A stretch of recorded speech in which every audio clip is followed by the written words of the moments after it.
Jangan lupa untuk selalu di-on-kan kameranya ya, biar kita tetap bisa mantau. Untuk opung-opung, terus uyut-uyut, semuanya ayo kita ikut webinar ini, karena webinar ini sangat menarik, sangat bermanfaat untuk generasi-generasi Indonesia, yaitu untuk anak-anak kita, adik-adik kita, kemudian mungkin cucu-cucu dari opung gitu ya. Jadi jangan lupa untuk selalu mengingatkan kembali kepada saudara-saudara kita, bisa di-share juga ke grup-grup yang lain agar tetap agar berpartisipasi dalam webinar ini untuk teman-teman.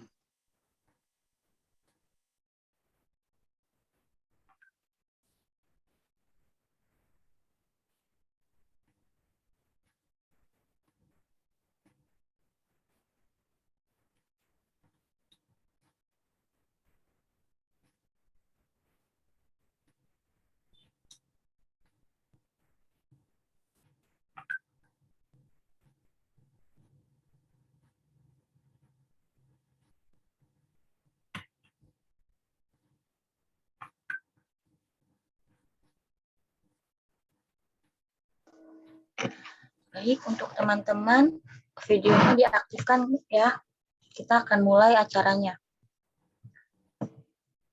Selamat pagi para peserta, tentunya 5 menit kita on-kan kameranya terlebih dahulu ya untuk dokumentasi terlebih dahulu. Assalamualaikum warahmatullahi wabarakatuh. Selamat pagi, salam sejahtera untuk kita semua. Teman-teman apa kabar? Baik. Baik. Ya, baik. Sebelumnya kami ingin berterima kasih kepada Ibu Hairunisa selaku dosen kami dari Politeknik Hang Tuah Jakarta dan para audiens yang sudah berkenan mengikuti acara webinar pagi hari ini. Saya ingin menyampaikan sedikit pantun untuk para hadirin. Pergi ke gunung waktu kemarin. Naik ke atas sampai ketar-ketir. Selamat datang para hadirin. Terima kasih sudah hadir. Sama-sama. Baik teman-teman, sebelum kita memasuki materi, alangkah baiknya kita baca bismillah terlebih dahulu. Bismillahirrahmanirrahim.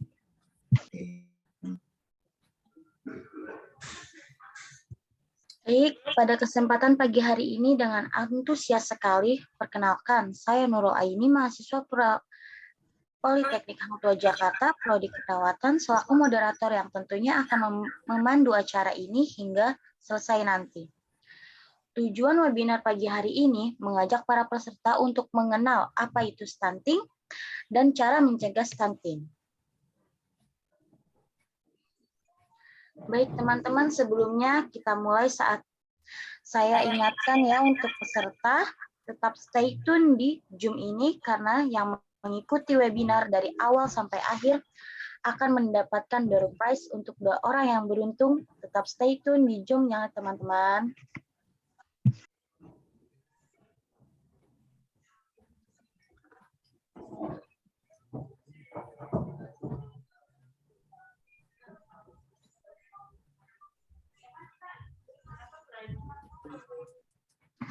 Baik, teman-teman sekalian, sebelum dimulai, saya perkenalkan terlebih dahulu pemateri kita yang akan mengisi materi pertama.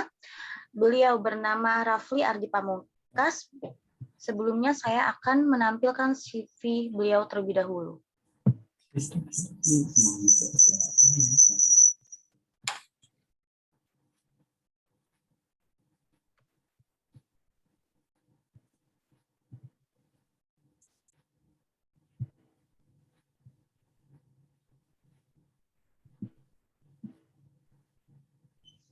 Baik teman-teman, apakah sudah terlihat CV Saudara Rafli Ardi Pamungkas?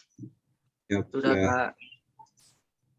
Baik, beliau bernama Rafli Ardi Pamungkas. Beliau lahir pada tanggal 30 Agustus 2001. Beliau mahasiswa keperawatan di Politeknik Hang Tuah Jakarta.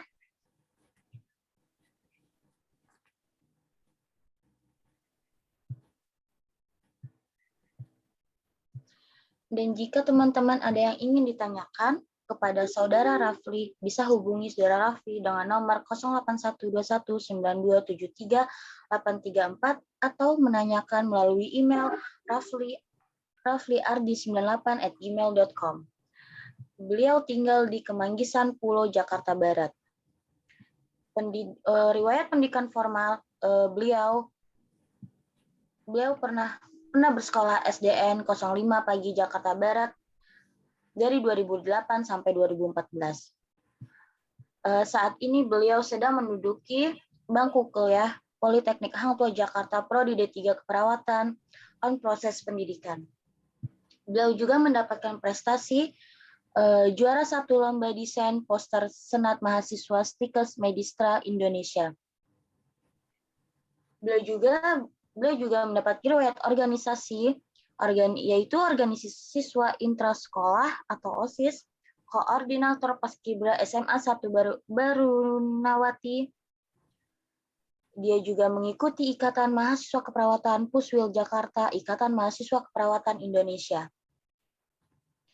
Dia juga sempat mengikuti organisasi Wakil Ketua UKM Penalaran Politeknik Hang Tuah Jakarta, Prodi D3 Keperawatan, dan saat ini beliau sedang mengikuti organisasi Sekretaris BEM Politeknik Hang Tuah Jakarta.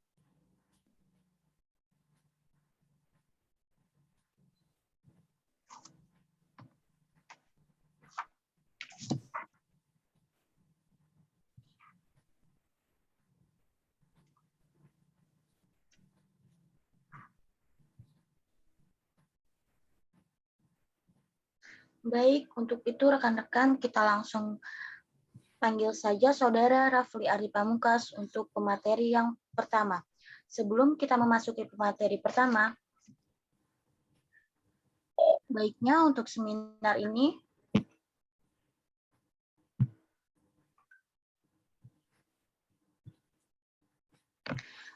kita bagi 4 sesi ya teman-teman. Sesi pertama, pemaparan materi pertama, saya beri waktu 15 menit. Lalu sesi kedua, pemaparan materi kedua, saya beri waktu 15 menit. Lalu sesi ketiga, tanya jawab 5 menit. Dan sesi keempat, kesimpulan. Baik, untuk pemateri, Saudara Rafli, apakah sudah terhubung? Baik, sudah.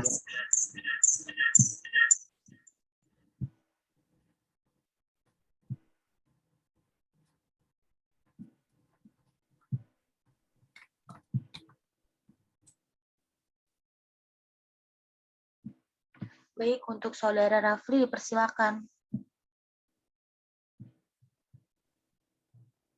Baik, terima kasih sebelumnya atas moderator cantik kita ini yang sudah memperkenalkan diri saya. Baik, sebelumnya Bismillahirrahmanirrahim. Assalamualaikum warahmatullahi wabarakatuh. Di sini saya akan memaparkan sebuah materi yang sangat menarik nih teman-teman, yaitu tentang stunting. Mungkin teman-teman waktu dulu yang pernah ikut webinar saya mengenai vaksinasi COVID-19 mungkin tahu saya ya. Baik, boleh di next.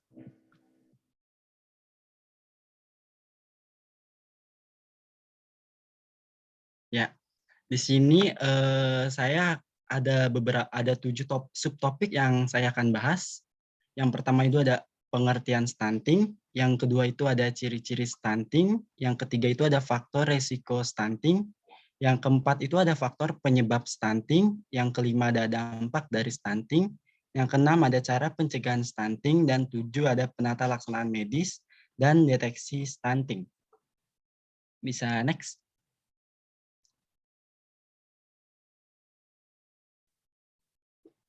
Ya, yang pertama mengenai pengertian stunting.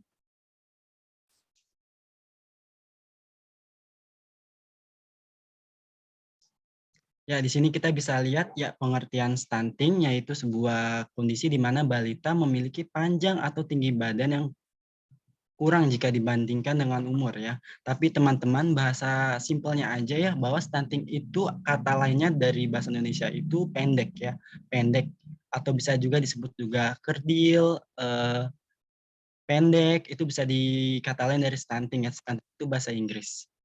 Jadi kalau kita lihat di sini tuh di yang saya bold, yang saya saya garis hitam yang lebih tebal itu, bahwa menurut peraturan Kementerian Kesehatan itu, stunting itu memiliki panjang atau tinggi badan yang kurang jika dibandingkan dengan umur ya, atau bisa disebut juga dengan PB atau TB menurut umur. Jadi apa sih bedanya di sini ada panjang dan tinggi badan itu? Jadi kalau panjang itu mulai dari umur 0 sampai 2 tahun teman-teman. Jadi kalau panjang itu cara pengukurannya itu kan masih bayi ya. Kalau masih bayi kan nggak mungkin disuruh berdiri. Jadi dilihatnya diukur pakai penggaris. Tapi kalau tinggi badan itu sudah mulai dari umur 24 bulan sampai ke 60 bulan. Dan cara pengukurannya itu lewat vertikal penggaris yang disuruh berdiri itu ya teman-teman. Kalau contohnya panjang itu yang pakai penggaris mungkin teman-teman pernah lihat ya kalau di posyandu begitu. Kalau tinggi badan itu biasanya kayak pengukur biasa yang di rumah sakit mungkin teman pernah lihat.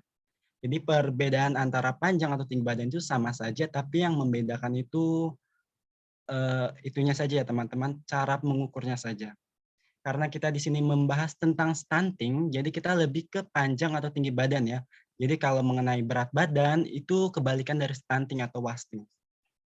Lalu bisa kita lihat di sini kondisi ini diukur dengan panjang atau tinggi badan yang lebih dari -2 standar deviasi. Atau kata lainnya -2 SD ya, kurang dari -2 SD. Kalau misalkan nanti di akhir materi masih ada waktu, mungkin di sini saya mau ngejelasin sedikit nih.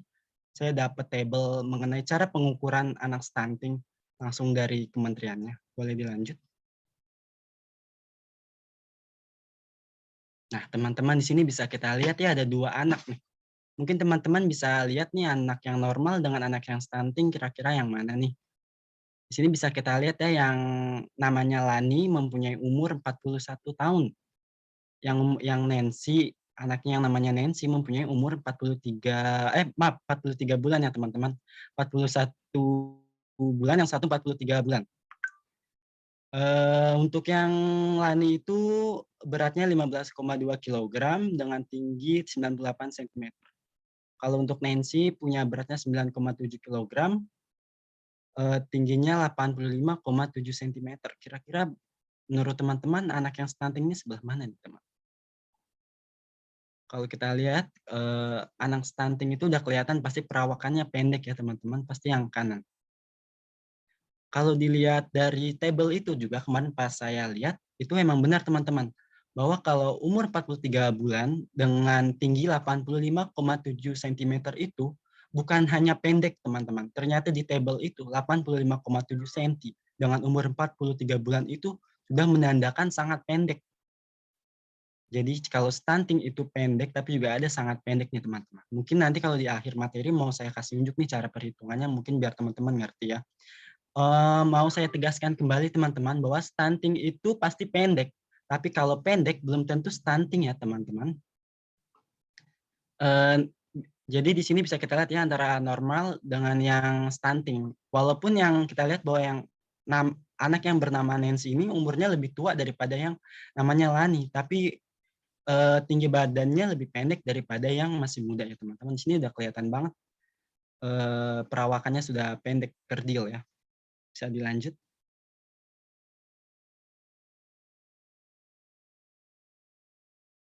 Yang kedua itu ada ciri-ciri stunting pada anak. Bisa dilanjut. Ya. Di sini menurut Kementerian Kesehatan RI tahun 2016 ada ciri-ciri stunting. Antara lain yang pertama, anak memiliki tubuh lebih pendek dibandingkan anak seusianya.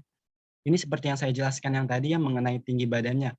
Seusianya, jadi umurnya sama, masih 9 tahun yang digambar ini animasi, tetapi tingginya masih tinggian yang kiri, yang kanan tuh pendek. Berarti kelihatan kalau yang stunting itu yang bagian yang kanan ya.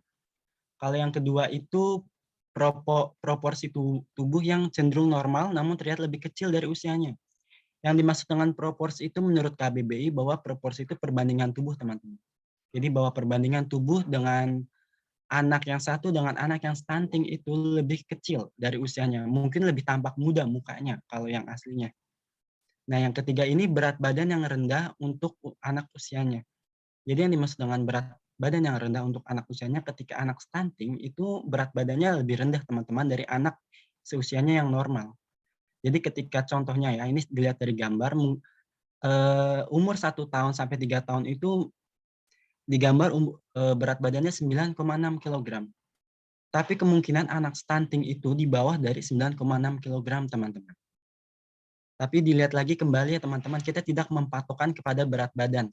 Karena menurut parameter menurut Kementerian Kesehatan itu ada 4.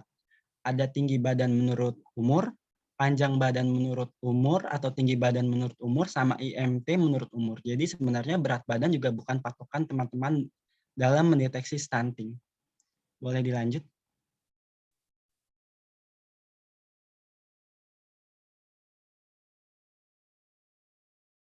Ya, di sini ada pertumbuhan tulang yang tertunda ya. Pertumbuhan tulang tertunda itu yang dimaksud dengan stunting itu berarti pertumbuhannya terlambat. Itu mempengaruhi asupan gizi ya, karena emang kalau stunting ini masalahnya itu ada di gizi kronis ya, dampak jangka panjang ya. Kita nggak ngelihat dari jangka pendeknya saja, tapi stunting ini juga dilihat dari jangka panjangnya. Bagaimana sebelumnya itu ibunya atau calon ibu hamil, atau ketika ia memberikan makanan pendamping ASI, atau ketika ia merawatnya itu dilihat juga teman-teman asupan gizi ibunya itu. Jadi kita melihat dari dampak panjangnya juga ya, bukan dari dampak jangka pendeknya juga. Lalu di sini ada performa buruk pada tes perhatian dan memori belajar. Jadi yang dimaksudnya itu untuk anak stunting itu pasti IQ-nya rendah teman-teman. Karena kemarin ketika saya baca di penelitian tentang stunting itu dipastikan bahwa anak stunting pasti IQ-nya rendah. Itu mengakibatkan ketika ia proses belajar atau menyerap materi itu cukup lama teman-teman dari anak yang normal seusianya. Jadi ketika ada ia belajar, ia cukup susah dalam memproses materinya karena mempengaruhi intelektualnya teman-teman atau IQ. Nah, untuk yang ini ada usia 8 sampai 10 tahun itu anak menjadi lebih pendiam, tidak banyak melakukan eye contact atau kontak mata teman-teman. Jadi ketika kita ajak ngobrol, anaknya itu nggak menghadap ke kita, dia mungkin lebih pemalu, lebih pendiam. Jadi mungkin tidak sama dengan introvert ya teman-teman. Stunting ini mungkin lebih ke psikologinya juga, ke bagian faktor kognitifnya teman-teman. Bisa dilanjut?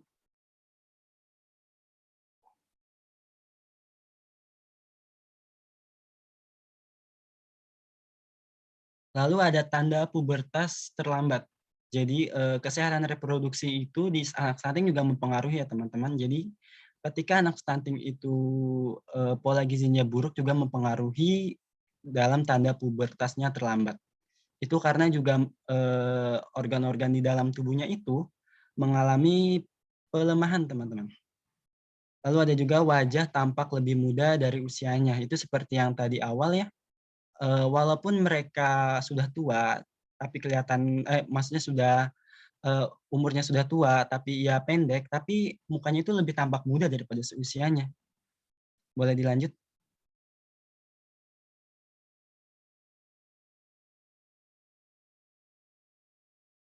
Lalu yang ketiga ada faktor resiko stunting.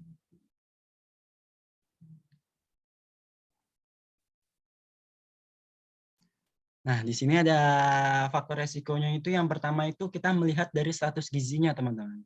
Jadi status gizi itu memiliki sebuah kategori ya. Di sini yang saya ambil gambarnya ini saya ambil dari peraturan Kementerian mengenai antropometri dalam pengukuran balita, teman-teman. Jadi di sini bisa kita lihat yang tadi saya jelaskan ya, indeksnya itu bahwa ada BB menurut umur, ada PB atau TB menurut umur, lalu ada berat badan menurut panjang badan atau berat badan menurut tinggi badan. Lalu juga ada IMT menurut umur. Di sini IMT-nya ada 2, dilihat di tabelnya ya teman-teman. IMT-nya ada 2, yang membedakan hanya umurnya saja. Yang pertama dari 0 sampai 60 bulan, yang kedua ada 5 sampai 18 tahun.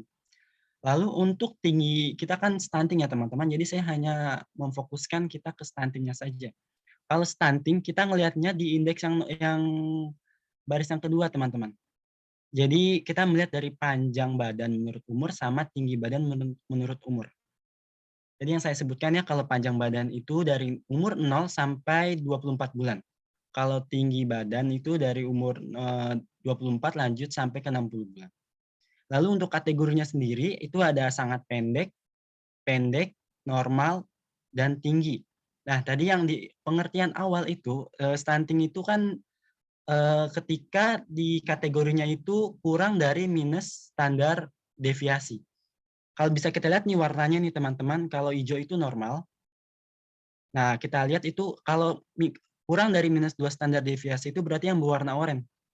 Nah, itu pengukurannya pakai Z-score atau median score itu biasanya sudah dilakukan oleh tenaga kesehatan yang sudah kompeten. Mereka yang mengukurnya, teman-teman. Jadi patokannya itu kurang dari minus standar 2 deviasi. Itu sudah dari WHO-nya menunjukkan seperti itu, teman-teman. Jadi stunting itu kurang dari minus 2 standar deviasi sampai ke bawah. Yang warna oranye bisa kita lihat ya teman-teman di atas yang hijau normal, yang pendek itu. Boleh dilanjut. Nanti mungkin kalau ada waktu sedikit mau saya jelaskan mengenai pengukurannya. Lalu di sini ada poster mengenai gizinya teman-teman. Jadi ketika orang tua atau ibu ya, ibu yang lebih dekat yang dalam memberikan makan mungkin kepada bayi memberikan makanan pendamping ASI, itu mungkin mindset ibu-ibunya itu mungkin mikirnya yang penting anaknya kenyang. Mungkin kalau anaknya kenyang mungkin mindsetnya gizinya sudah terpenuhi. Padahal tidak ya teman-teman. Kita balik lagi ke makanannya itu. Bagaimana isi makanannya? Karena lebih bagus itu makanannya itu harus mengikuti prosedur, ada sayuran, ada buah-buahan, ada protein, ada vitamin dan mineral. Jadi mungkin emang banyak ibu-ibu sekarang itu yang hanya mikir, itu aja lah emang yang mau anaknya itu. Atau enggak emang teman-teman bisa pikir kalau emang ibu-ibu itu misalkan ada mau ngasih makan nih, terus tiba-tiba anaknya muntah. Itu menurut penelitian yang saya baca, anak itu susah teman-teman dalam mencoba rasa. Jadi ketika pertama kali orang anak itu dikasih makan, kayak contohnya ngasih makan sayuran ya, terus dimuntahin. Menurut penelitian itu ada 15 sampai 20 kali percobaan teman-teman. Jadi ketika kita ngasih makan itu nggak cukup sekali dimuntahin baru, ini nggak suka anaknya. Nggak kayak gitu ya teman-teman. Jadi sebisa mungkin harus dikasih terus, dicoba terus. Karena ada di penelitian saya juga kemarin baru nonton, menurut ahli gizi juga pun bilang begitu teman-teman.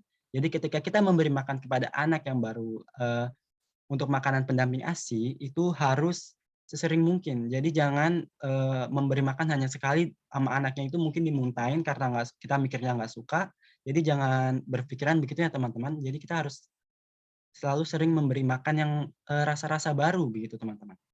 Boleh dilanjut?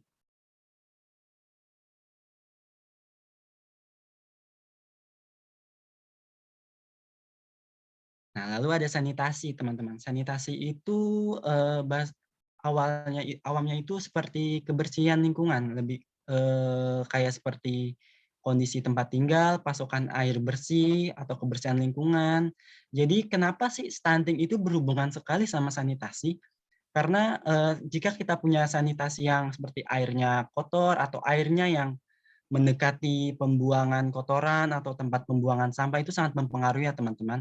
Apalagi kalau penyakit diare dan penyakit cacingan itu kan membuat seorang anak itu menjadi susah dalam penyerapan makanan. Itu biasanya diakibatkan oleh bakteri E. coli atau Escherichia coli.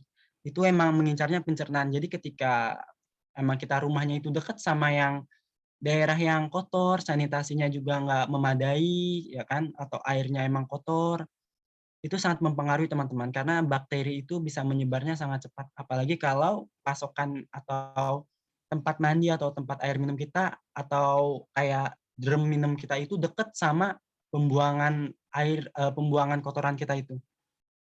Jadi sangat cepat ya infeksinya itu. Bisa mengakibatkan anak menjadi diare atau kecacingan. Jadi kenapa bisa mempengaruhi stunting itu karena dari situ teman-teman. Boleh dilanjut?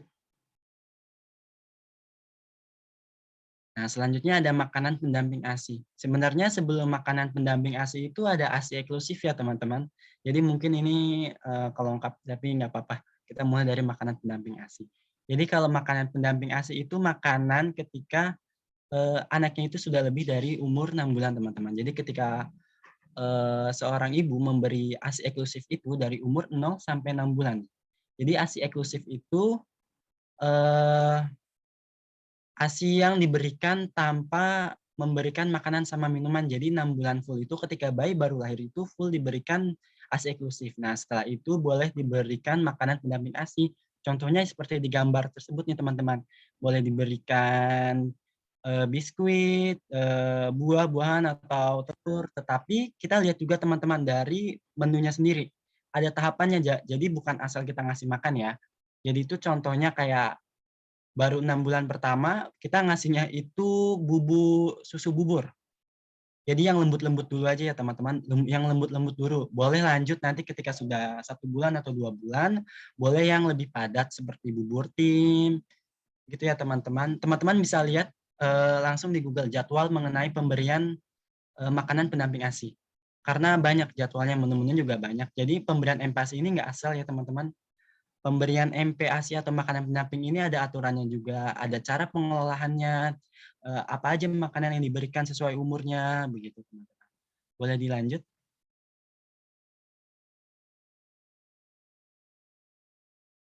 Nah, di sini ada tips memberikan MPASI sehat dan higienis. Yang pertama pasti pastikan kebersihan tangan ya sebelum dan sesudah makan, lalu hindari makanan dengan kadar lemak yang tinggi.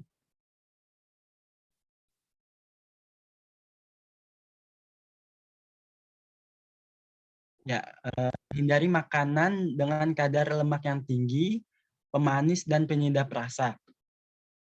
Lalu juga menjaga kebersihan alat-alat masak. Juga di sini ada minyak mentega atau santan digunakan untuk penambah kalori.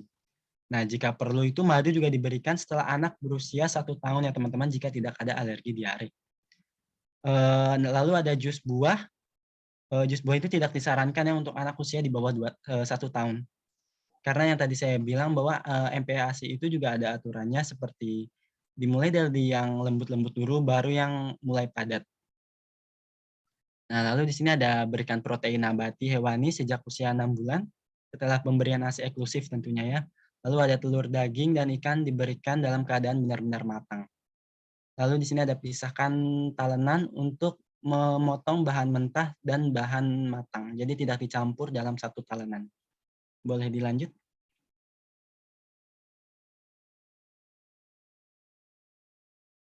Di sini ada ASI eksklusif. Jadi yang saya sebutkan tadi sebenarnya sebelum MPASI itu ada ASI eksklusif ya teman-teman. Nah, ASI eksklusif itu diberikan dari bayi baru lahir sampai usia 6 bulan. Tanpa memberikan makanan dan minuman. Tapi sebelum ASI eksklusif ternyata itu ada lagi teman-teman, namanya IMD, inisiasi menyusui dini. Jadi ketika bayi baru lahir itu dianjurkan bahwa bayinya itu langsung diberi susu dari payudara ibu secara langsung.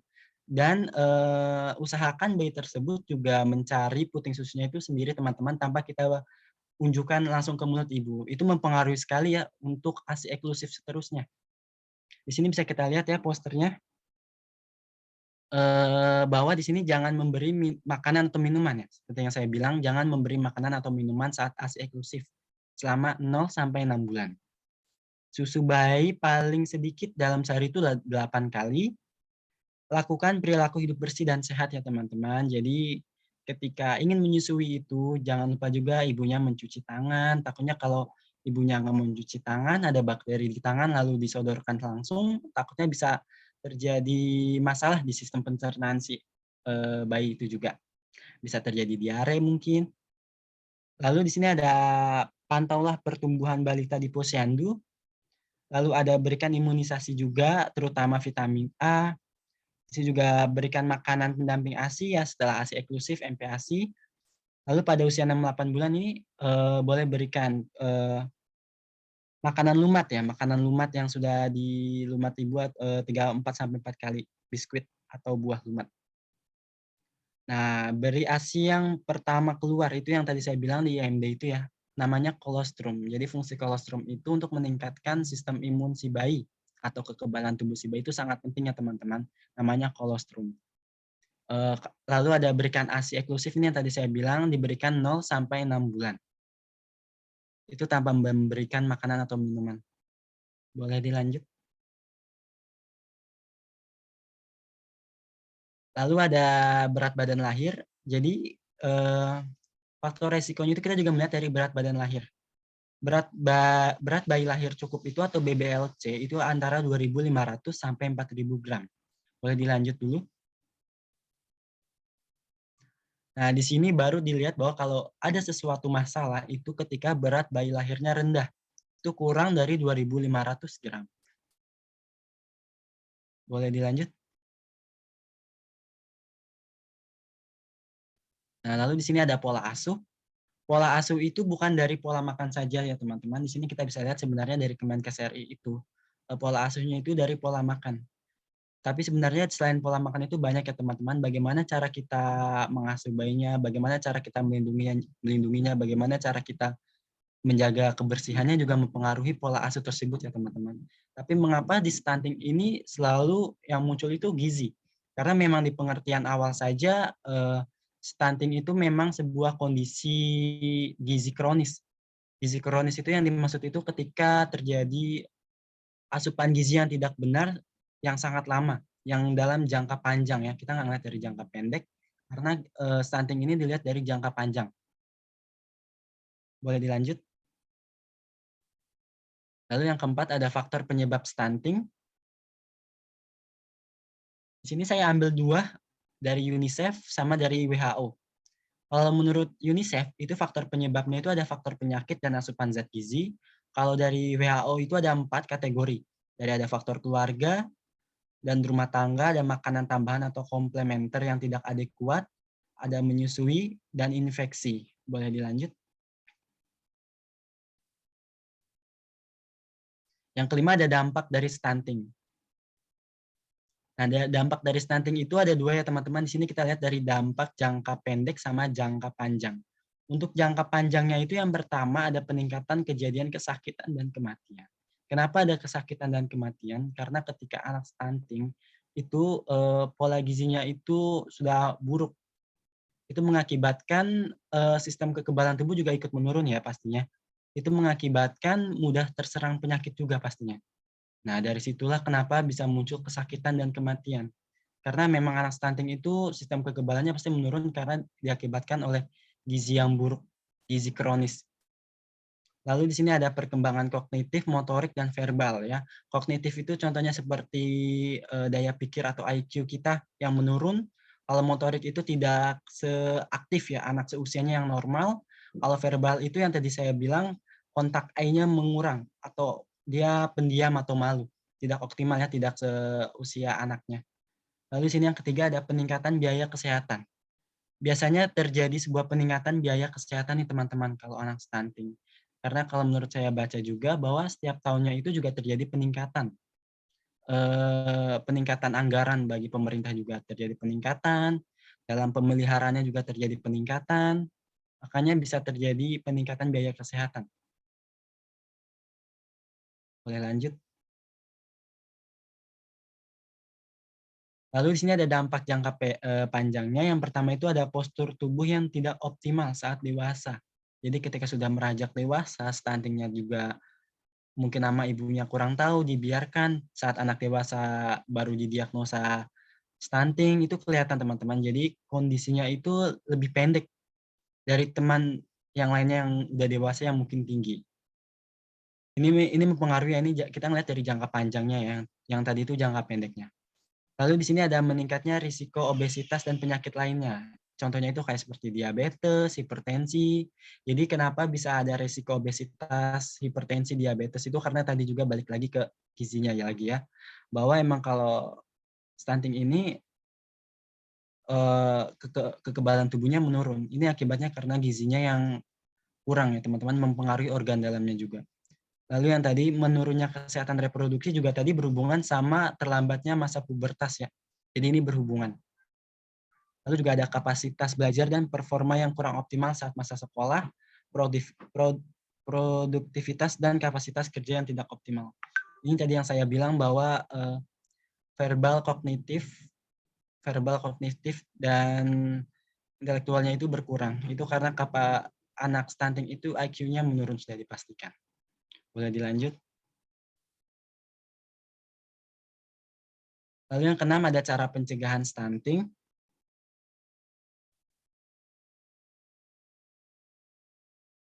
Yang pertama ada memperbaiki gizi ibu hamil ya.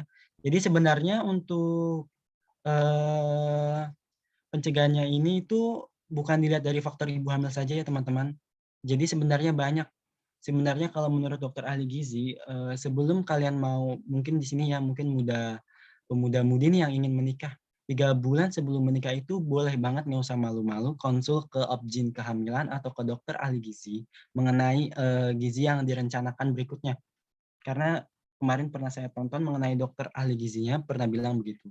Jadi kita harus kontrol selalu mengenai gizi kita. Karena pencegahan itu bukan dari kita ibu hamil saja. Sebenarnya dari saat kita remaja juga itu mungkin sudah pencegahan. Dari ibu hamil, dari pas persalinan, sampai ke balita, baduta, sampai ke anak itu baru pencegahan. Terutama pada gizi. Boleh dilanjut?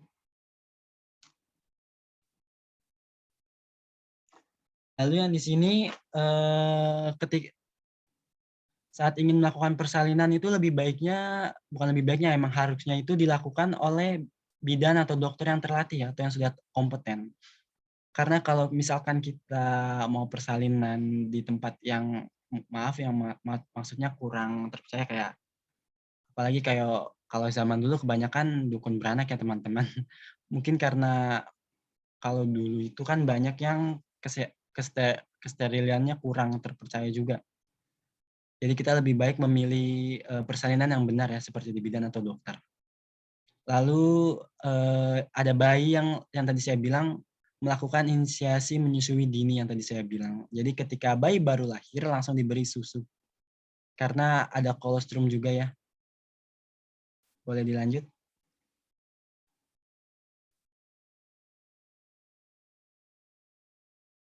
Nah, lalu di sini MPASI, sama yang tadi saya bilang ya. MPASI itu juga sangat penting ya. Bayi berusia 6 bulan yang tadi saya bilang sampai 2 tahun itu diberikan MPASI. Kalau 0 sampai 6 bulan tadi saya bilang itu ASI eksklusif, nggak boleh diberikan makanan sama minuman. Nah, lanjutannya itu diberikan MPASI dari 6 bulan sampai 2 tahun bayi. Yang sudah berusia 6 bulan diberikan makanan MPASI. Jadi yang saya beritahukan ya, bahwa MPASI juga nggak sembarangan ya. Ada jadwalnya tertentu. Boleh dilanjut? Lalu di sini ada memantau pertumbuhan balita di posyandu. Jadi jangan lupa juga kita selalu memonitor anak-anak kita juga ke posyandu ya, untuk ditimbang, untuk diukur apakah ada risiko stunting atau tidak. Jadi kita tahu ya. Nanti akan diberikan juga namanya bukunya KMS. Itu cara mengukur tinggi badan, panjang badan, berat badan maupun IMT juga ada. Boleh dilanjut? Nah, lalu di sini ada PHBS atau perilaku hidup bersih dan sehat. Ini paling penting ya teman-teman, jangan dilupakan. Mungkin di sini ada gambar yang saya berikan ya, ada 10. Yang pertama seperti kontrol ibu hamil, yang pertama menyusui ASI eksklusif atau IMD, lalu juga jangan lupa mengontrol bayi ke posyandu. Lalu yang ini air masuk ke sanitasi yang tadi saya bilang, pasokan air bersihnya bagaimana. Lalu jangan lupa mencuci tangan, selalu mencuci tangannya ketika ingin menyusui, juga mencuci tangan, ingin memasak, ingin makan ya. Takutnya ada bakteri di tangan kita tidak tahu. Lalu di sini ada pembuangan kotoran atau jamban atau toilet ya teman-teman. Lalu di sini ada jentik nyamuk, jangan lupa juga 3M itu. Jangan lupa juga makanan bergizi, jangan merokok, juga mempengaruhi untuk stunting itu teman-teman. Boleh dilanjut?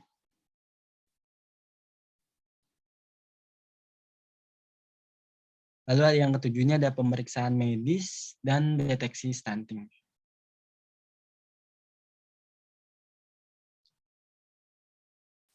Nah, di sini ada pemeriksaan medis. Jadi itu pemeriksaan medis itu sebuah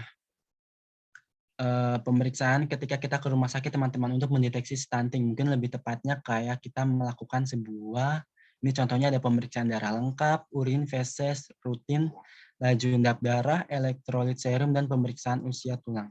Jadi pemeriksaan medis ini akan dilakukan oleh tenaga kesehatan yang sudah terampil ya. Jadi dalam pemeriksaan medis ini mungkin bisa ketahuan teman-teman apakah terjadi sebuah infeksi pada anak tersebut yang mengakibatkan anak tersebut menjadi stunting. Boleh dilanjut? Nah, lalu di sini ada mendeteksinya ya teman-teman. Sebenarnya itu mendeteksinya itu tadi yang saya bilang menurut WHO, memakai standar deviasi kurva panjang. Nah, di situ bisa ketahuan sebenarnya teman-teman. Tadi yang saya kasih tahu tuh table itu juga bisa dipengaruhi ya teman-teman. Parameternya seperti itu. Lalu mengetahui apakah anak stunting atau tidak, apakah rutin mengukur tinggi badan anak. Caranya dengan mengukur lewat kurva tinggi menurut usia dari WHO, atau yang bisa disebut dengan WHO Child Growth Standard. Boleh dilanjut?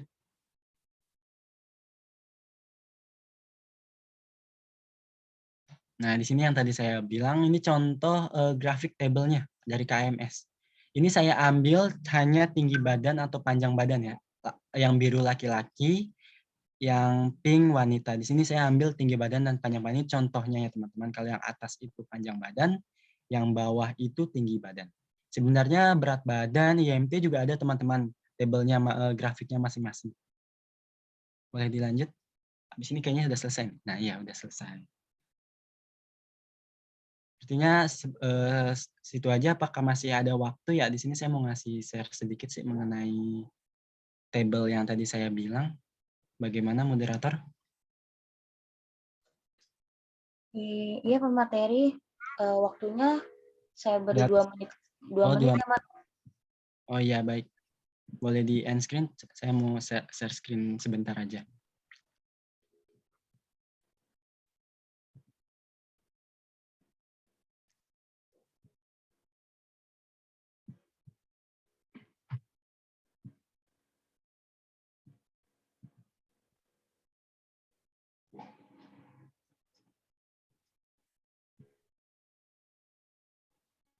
Apakah sudah terlihat?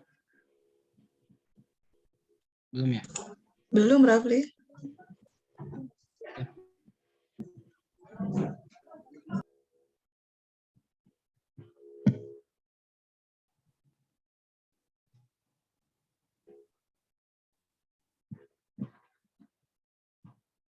Sudah terlihat belum? Sudah. Sudah ya. Ya, jadi itu di sini saya kemarin tuh ketemu bahwa emang ada peraturan mengenai antropometri, mengenai anaknya itu langsung. Mungkin nanti bisa saya share ya ke teman-teman sekalian mengenai ini.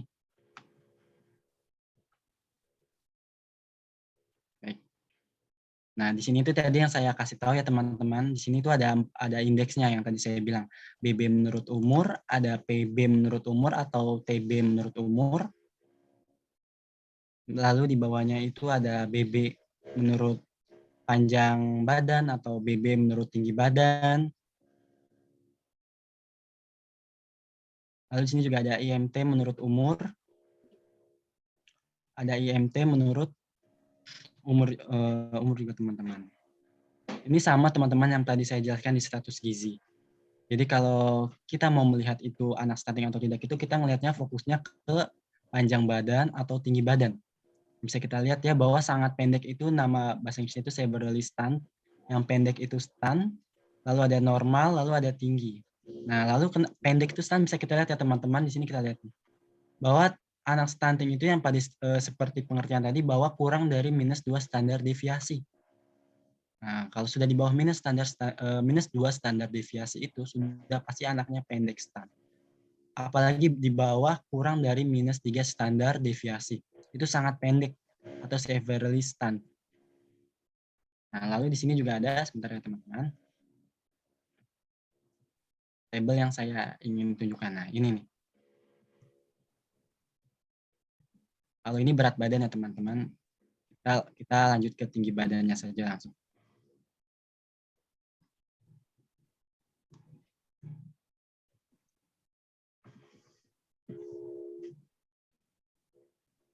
Nah, ini teman-teman. Ini masih masih PB.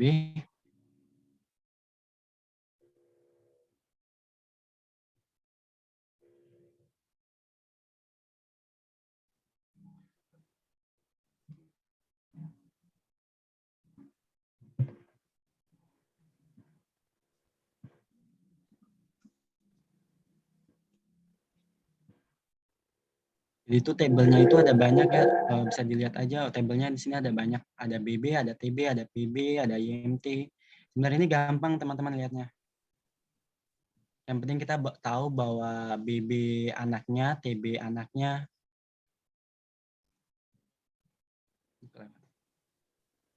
Maaf ya sedikit nge-lag notebooknya.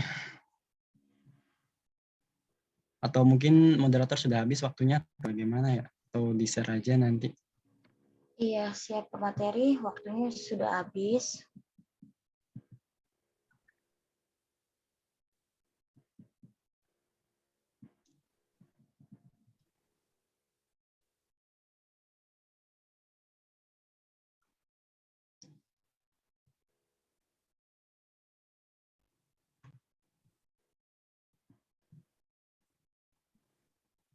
Sebentar, sebentar.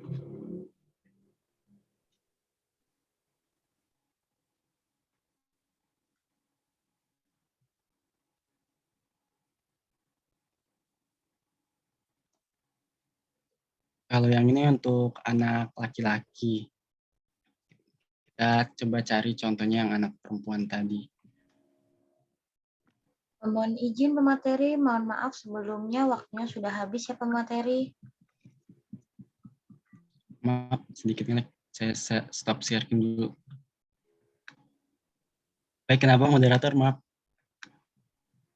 Ya, Baik, nanti aja mungkin nanti saya share aja ya. Siap, terima kasih pemateri atas paparannya. Ya, sama-sama. Untuk teman-teman yang ingin bertanya tentang materi yang tadi dijelaskan oleh saudara Rafli, bisa ditanyakan di kolom chat ya teman-teman. Baik, sesi pertama sudah selesai ya, kita lanjut ke sesi 2, pemaparan dari pemateri kedua, yaitu dengan Ibu Khairunisa. Sebelumnya saya membacakan CV Ibu Khairunisa terlebih dahulu.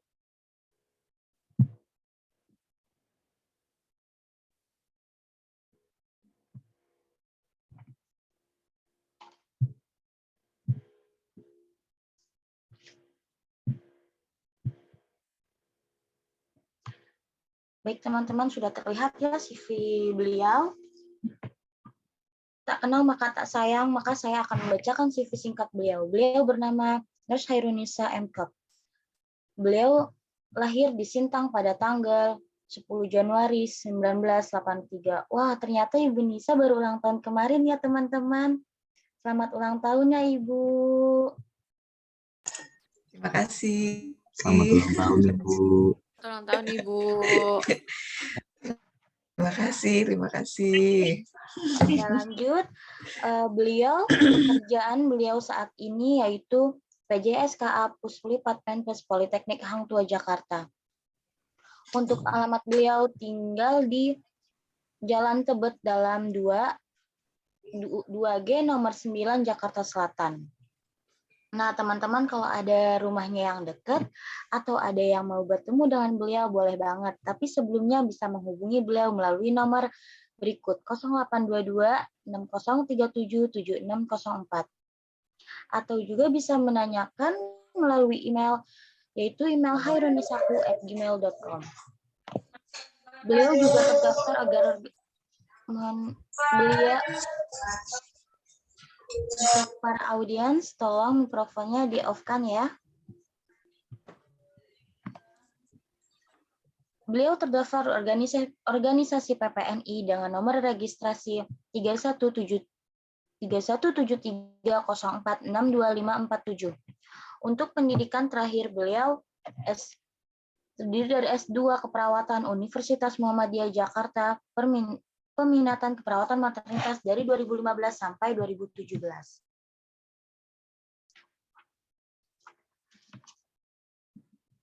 Buat teman-teman, semoga kita bisa mengikuti jejak pendidikan seperti beliau ya, bisa menjenjang S2 keperawatannya. Amin ya rabbal alamin. Riwayat pekerjaan, beliau sekarang bekerja menjadi staf dosen Prodi Keperawatan Politeknik Hang Tua Jakarta dari 2011 sampai sekarang. Dan beliau juga pernah bekerja sebagai staf dosen akademik keperawatan Pemprov Kalbar, Kalimantan Barat di Sintang dari 2007 sampai 2011. Hasil penelitian beliau adalah studi fenomenologi persepsi ibu postpartum terhadap pijat oksitosin untuk kelancaran ASI.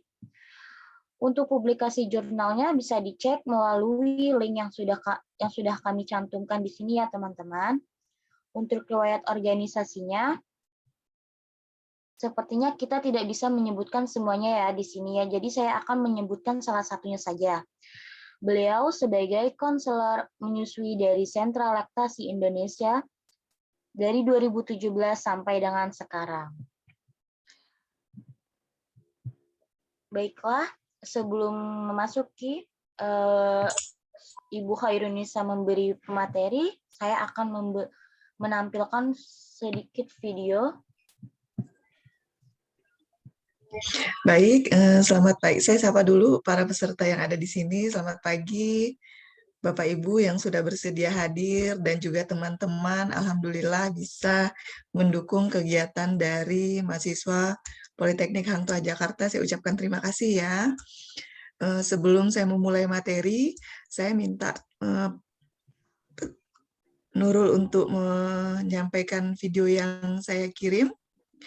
Video ini adalah video hasil paparan saya ke Dinas Kesehatan Provinsi Jakarta beberapa waktu terdahulu ya. Jadi sekitar bulan yang lalu ya, sebulan yang lalu. Silakan Nurul.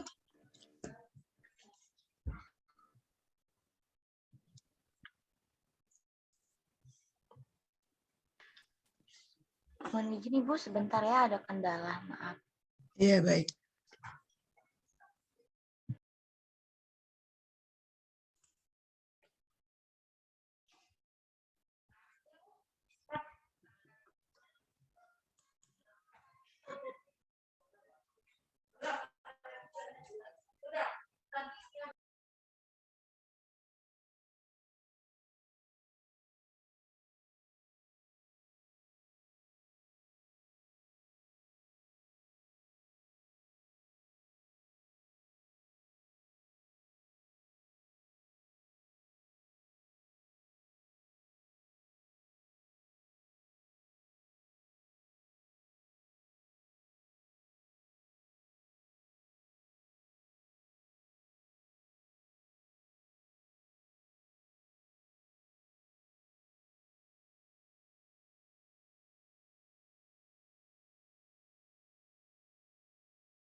Mohon maaf teman-teman, sebelumnya ada kendala sedikit ya teman-teman.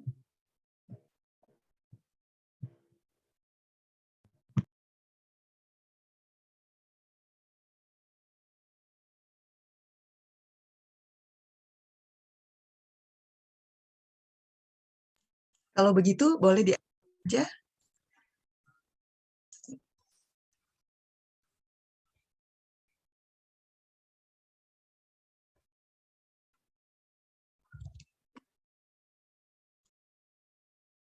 Gambarnya nggak keluar ya Nurul ya?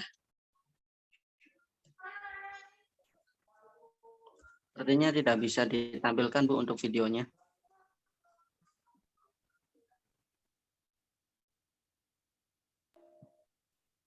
Siap Ibu, mohon izin, ini sedang loading Ibu, dikit. Baik Nurul, saya coba share dari saya aja ya. Siap Ibu, boleh Ibu. Nurul, saya coba share dari saya aja ya, sebentar. Siap Ibu, boleh Ibu.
Mohon izin Ibu, tidak ada suaranya.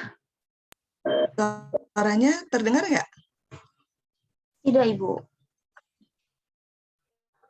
Suaranya tidak terdengar ya?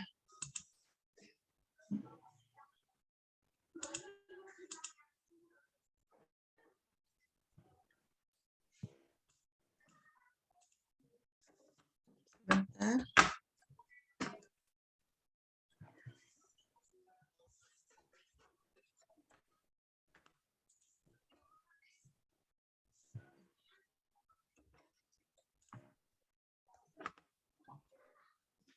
Sepertinya ini nih apa di akhir saja Nurul. Saya nge-lag ya laptopnya ya. Siap Ibu. Sebentar. Apa nggak bisa ini nih. Nggak bisa mouse-nya nggak bisa. Sebentar. Saya stop screen dulu. Materi aja dulu ya. Baik Ibu. Baik teman-teman, kita materinya masuki ke materi ya teman-teman.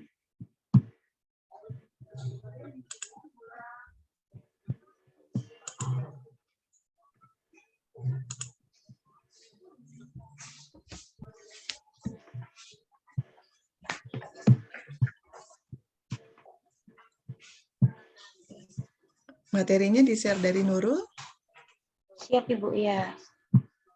Ya, baik.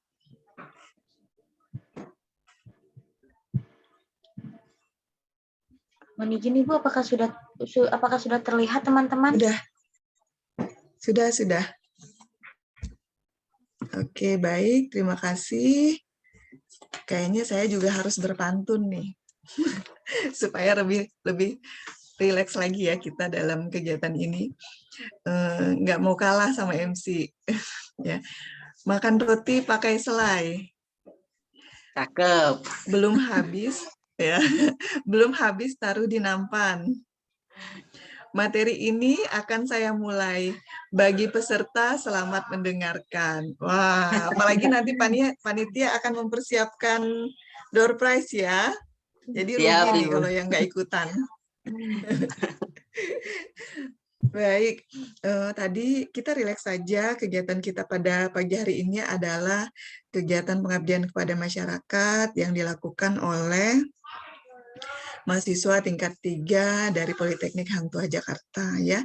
Kemudian judulnya itu adalah Kakek Nenek Cegah Stunting. Nah, ini adalah judul yang mungkin kalau di dalam keperawatan gerontik beberapa waktu yang lalu teman-temannya beda kali judulnya ya dengan kelompok yang saat ini sedang tampil. Jadi kenapa sih judul yang diambil ini adalah judul tentang permasalahan stunting? Yang pertama, tentu tadi sudah dijelaskan oleh teman kita, Rafli, angka stunting itu semakin tinggi 5 tahun terakhir ini. Nah, kita lihat nih slide berikutnya.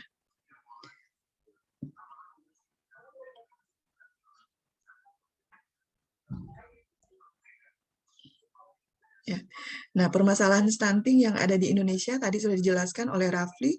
Orang awam itu mungkin bisa menyimpulkan ya secara sederhana bahwa stunting itu adalah kerdil atau di mana kondisi gagal tumbuh pada anak balita akibat kekurangan gizi kronis terutama di 1000 hari pertama kehidupan atau yang disingkat dengan HPK. Jadi 1000 hari pertama kehidupan itu adalah ketika seorang perempuan dinyatakan hamil.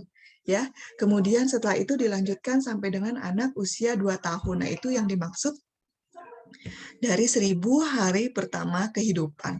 Nah, kemudian apa yang terjadi? Nah, ini nih dari hasil Riskesdas tahun 2018 didapat 1 dari 3 baduta ya, anak balita bawah 2 tahun dan balita anak bawah 5 tahun di Indonesia itu menderita stunting.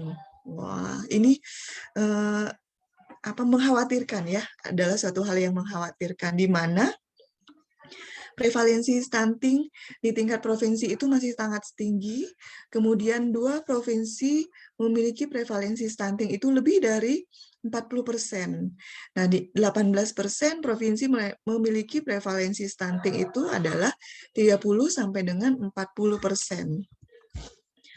Nah, 13 provinsi yang memiliki prevalensi stunting itu adalah 20 sampai dengan 30%. Nah, hanya DKI Jakarta saja yang memiliki prevalensi stunting itu kurang dari 20%. Artinya, walaupun kurang dari 20%, tetapi tentu itu adalah angka yang sangat tinggi. Waduh, gimana nih nanti kira-kira 5 tahun ke depan ternyata generasi penerus kita itu ternyata adalah anak-anak yang kerdil, kan nggak mungkin ya.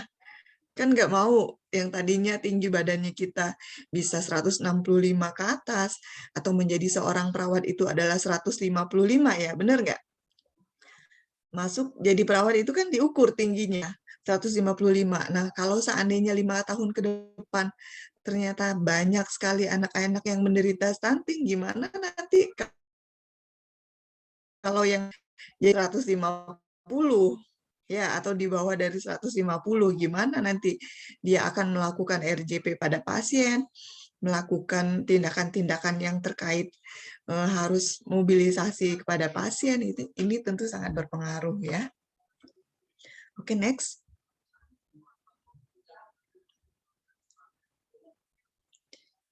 Nah, penyebab stunting tadi juga sudah dibahas di awal. Yang pertama adalah praktek pengasuhan yang tidak baik. Kalau kita lihat kenyataannya, para ibu-ibu, mungkin kakek nenek juga yang ada di sini, ya, bapak ibu yang ada di sini, itu zaman dulu ya, kalau bisa ditanya, kalau anak yang terlalu banyak menangis itu identiknya dengan tanda lapar. Nah, ini membuat para orang tua atau kakek nenek yang ada di rumah itu merasa kasihan terhadap anak tersebut, sehingga ada keinginan untuk memberikan makan lebih awal gitu. Nah, kemudian masih melihat nggak sih, nggak tahu ya yang zaman sekarang. Kalau zaman sekarang ini adalah kalau misalnya ada anaknya yang belum punya gigi atau misalnya belum bisa mengunyah, itu dikunyah dulu oleh orang tuanya, kunyah, terus kasih ke anaknya. Itu pernah melihat nggak seperti itu? Pernah, Ibu. Nah, coba ya kalau seandainya Iwan bayangkan, Wan, itu makanan udah dikunyah dulu tuh ya sama bapak ibunya atau kakek neneknya, terus dikasih ke anaknya. Terus anaknya dapat apa? Dapat kuman kan? Pindahin ya dari mulut ke mulut ya. Iya, dari mulut ke mulut, apalagi kondisi pandemi sekarang ini resiko kan ya. Kalau seandainya orang tuanya mungkin terkonfirmasi positif COVID, ya, yang menularnya kita sudah tahu sendiri lewat saluran pernafasan kan ya. Ya, Nah itu, kalau seandainya itu kita tidak edukasi para masyarakat tentang praktek pengasuhan yang tadi kurang tepat, ya, dikunyah-kunyah sama ibunya atau sama pengasuhnya, terus pindahin ke bayinya. Duh, rasanya ngelihatnya itu, mohon maaf ya, mungkin agak terlihat kurang nyaman gitu. Nah, kemudian selain itu, praktek pengasuhan yang tidak baik, praktek seperti apa lagi sih? Nah, praktek yang kalau ngasih makan anak itu sambil jalan-jalan. Oh, bayangkan ada mbaknya atau siapapun itu yang lagi mengasuh itu memberikan makan kepada adiknya, ya, itu sambil jalan-jalan. Nah, ya, identik dengan kata-kata yang adalah kalau nggak diajak main dia nggak mau makan, itu ya. Sehingga sampai dengan usia anak mungkin 5 tahun, kalau kita ngasih makan tuh sambil lari-larian.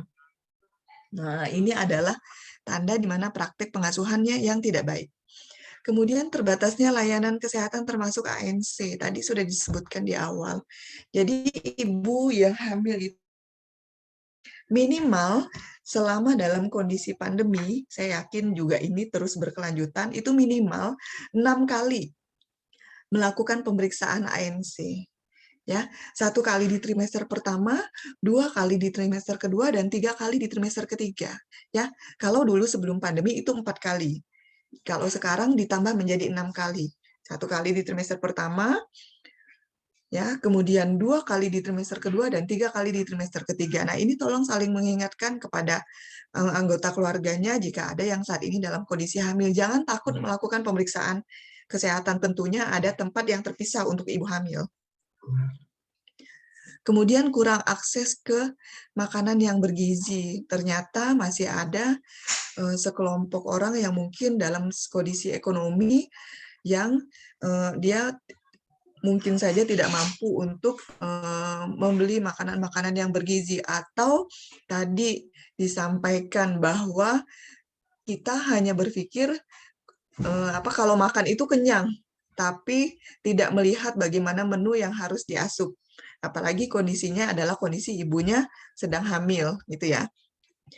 Kemudian kurang akses ke air bersih dan sanitasi. Nah, ini tentunya sangat berdampak di mana kita terbiasa membeli minuman-minuman kemasan dengan asumsi atau dengan pemikiran bahwa air yang keluar dari keran itu adalah air yang kurang higienis gitu. Padahal belum tentu ya. Tentu air yang sangat baik itu adalah air yang dimasak, air yang mendidih gitu ya. Nah, ini adalah kondisi di mana penyebab stunting ini menjadi faktor yang multidimensi sehingga perlu penanganan oleh multisektor ya. Oke, next.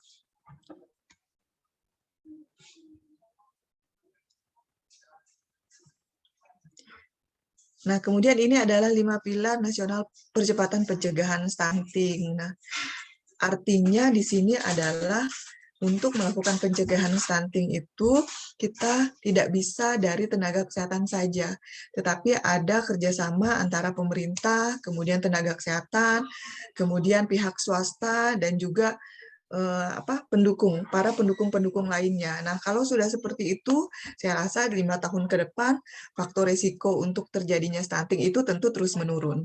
Oke, next. Nah, setelah kondisi ibu hamil, ya, di mana dia dalam kondisi sehat, tidak anemia, kemudian kita lanjut ke praktek menyusui yang ada di Indonesia. Yang terjadi adalah inisiasi menyusui dini, ya, inisiasi menyusui dini ini adalah dilakukan pada saat ibu melahirkan, ini di ruang bersalin. Setelah itu dilanjutkan dengan adanya ASI eksklusif, di mana cakupan ASI eksklusif yang ada di Indonesia ini baru sekitar 52%. Anak umur kurang dari 6 bulan mendapat ASI eksklusif, dengan lama pemberian itu hanya 3 bulan. Nah, jadi dia tidak eksklusif namanya. Kalau eksklusif ya harus 6 bulan. Ya. Arti dari ASI eksklusif itu adalah dia hanya mendapatkan ASI saja selama 6 bulan. Ya, kalau dia tidak 6 bulan ya tidak eksklusif, dengan alasan misalnya ibunya bekerja atau melakukan kegiatan-kegiatan yang lain sehingga dia tidak tuntas ASI eksklusifnya. Ini juga menjadi faktor pendukung terjadinya stunting. Oke, next. Nah, 1000 hari pertama kehidupan tadi ya dimulai dari kehamilan. Nah, pada saat di trimester awal kehamilan itu ada yang namanya morning sickness atau mual muntah. Nah, ini mual muntah inilah yang menyebabkan ibu mungkin cenderung untuk malas makan ya, karena baru makan sedikit sudah muntah, baru makan sedikit sudah muntah. Nah, tentu ibu berisiko untuk menderita anemia. Apa yang terjadi kalau ibu anemia? Kalau terjadi anemia pada ibu, tentu anaknya akan berisiko stunting, di mana nutrisi pada ibunya saja tidak cukup, apalagi pada anak. Itu ya. Nah, kalau sudah seperti itu, nantinya akan berisiko anak tersebut lahirnya BBLR atau berat badan lahir rendah di bawah 2,5 kilo. Ya, oke, next. Nah, kenapa sih ASI itu sangat penting? Di mana ASI tentu mudah dicerna ya oleh bayi. Kemudian dia juga dapat meningkatkan daya tahan tubuh, di mana ASI pertama yang baru pertama kali keluar itu adalah sistem imun yang akan membentuk anak tersebut, ya, yang disebut dengan kolostrum. Kemudian ASI juga meningkatkan bonding dengan ibu, yaitu bonding itu adalah kedekatan antara ibu dan juga anaknya. Kemudian memenuhi semua kebutuhan gizi bayi. Jadi di ASI itu sudah lengkap semuanya, ada protein, vitamin, mineral, karbohidrat, semua sudah lengkap. Kemudian mengupayakan pertumbuhan yang optimal. Nah, selain itu bagi ibu, yang pertama, kenapa sih harus menyusui? Karena itu dapat mempercepat proses rahim kembali ke ukuran semula.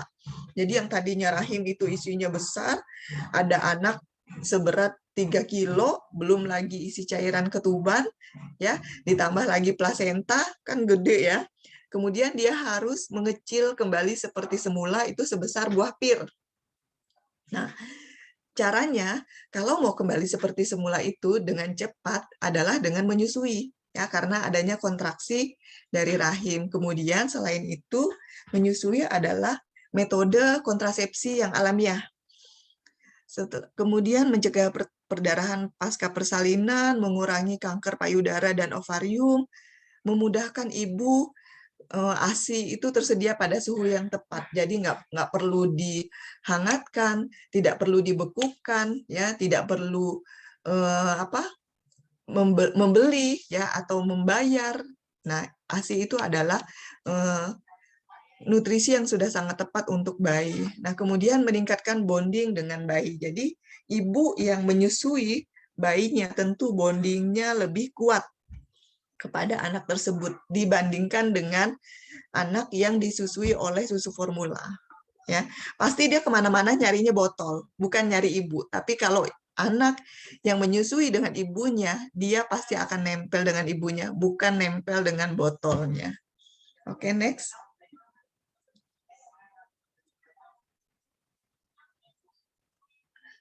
Nah, apa yang terjadi nih? Kalau di Indonesia kan iklan susunya banyak sekali ya, bisa meningkatkan kecerdasan. Kemudian iklannya itu ada yang pakai apa? Baju toga, ya. Kemudian bisa menjadi profesi tertentu gitu. Nah, itu kan pasarnya iklan ya.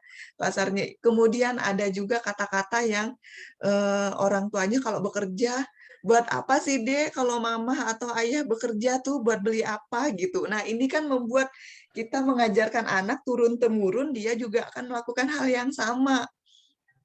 Gitu ya.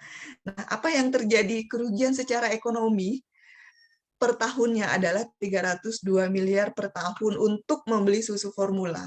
Padahal kalau seandainya 302 miliar itu diberikan kepada ibu-ibu supaya nutrisinya cukup, ya pasti yakin nggak ada lagi ibu-ibu yang akan memperbolehkan siapapun itu yang atau suaminya atau orang tuanya gitu yang menganjurkan untuk membeli susu formula. Itu saya yakin seperti itu. Nah, kemudian pemberian ASI eksklusif selama 6 bulan ini tentu akan mengurangi angka kematian balita sebesar 13%. Ya. Next. Kemudian selain itu dampak dari tidak menyusui, ya. Kita beli susu formula, pakai kertas, kemudian pakai kaleng. Nah, ini tentunya akan berdampak terhadap lingkungan, di mana yang terjadi adalah 6 negara di Asia, ya, dengan produsen susu formula itu menghasilkan 2,9 juta ton emisi gas rumah kaca. Ya, hal tersebut adalah dengan setara 1,3 juta ton sampah karena terlalu banyak membeli. Ya, diperkirakan lebih dari 4.000 liter air dibutuhkan untuk memproduksi 1 kilogram bubuk pengganti ASI. Ya, coba kita bayangkan yang tadinya susu formula itu kan dari berbentuknya cair juga, kemudian harus dipadatkan. Kenapa kita tidak langsung ke produsennya? Menyusui itu adalah dengan ibu, gitu ya, bukan dengan susu formula. Oke, next. Nah, ini menjadi tantangan nih bagi tenaga kesehatan, kemudian bagi orang yang ada di rumah.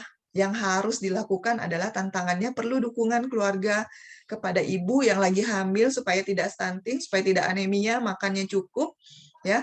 Kemudian ibu yang menyusui demi keberhasilan dari menyusuinya Kemudian dari implementasi kebijakan, legislasi, serta monitoring. Jadi adanya monitoring, bantuan dari kakek nenek yang ada di rumah, dari bapak ibu yang ada di rumah, dari saat ini mahasiswa-mahasiswa yang mungkin ada lingkungan sekitarnya ibunya yang sedang hamil, yang sedang menyusui. Harapannya adalah mendukung keberhasilan menyusui dengan memberikan konseling kepada ibu hamil, ibu menyusui.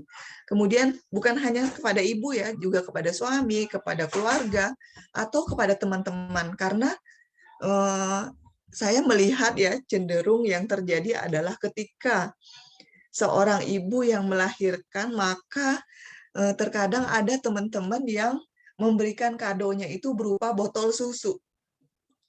Gitu. Nah, ini adalah praktek yang mungkin kurang baik. Jadi lebih dipertegas lagi bagi ibu-ibu yang misalnya lagi hamil, kemudian saat ini yang kondisinya sudah trimester ketiga, bisa sampaikan kepada teman-temannya, kalau mau kasih kado jangan botol susu, ya, karena sudah percaya diri untuk menyusui bayinya, seperti itu ya.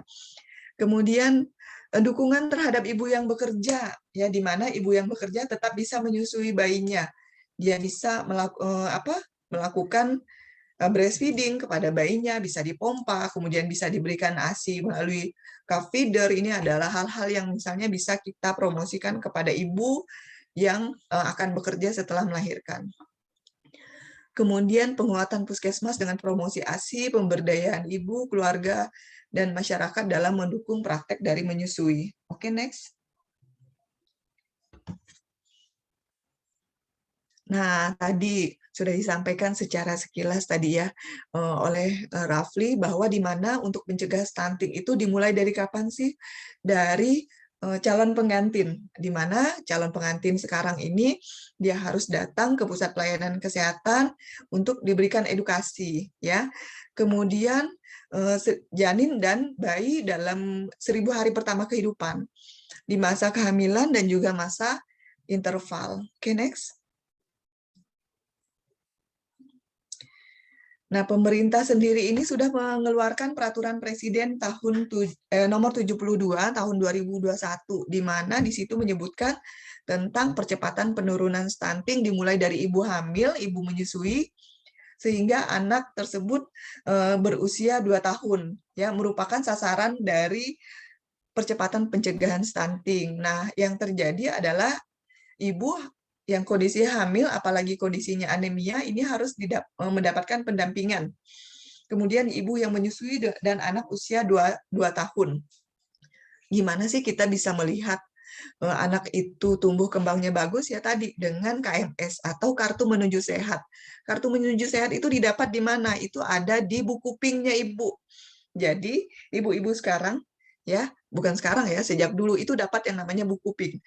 Buku pink itu adalah mulai dari ibu kontrol ke puskesmas pada saat kondisi hamil, kemudian setelah melahirkan itu ada riwayat ibu, bagaimana proses melahirkan ibu. Nah, setelah itu di dalam buku itu ada KMS atau Kartu Menuju Sehat.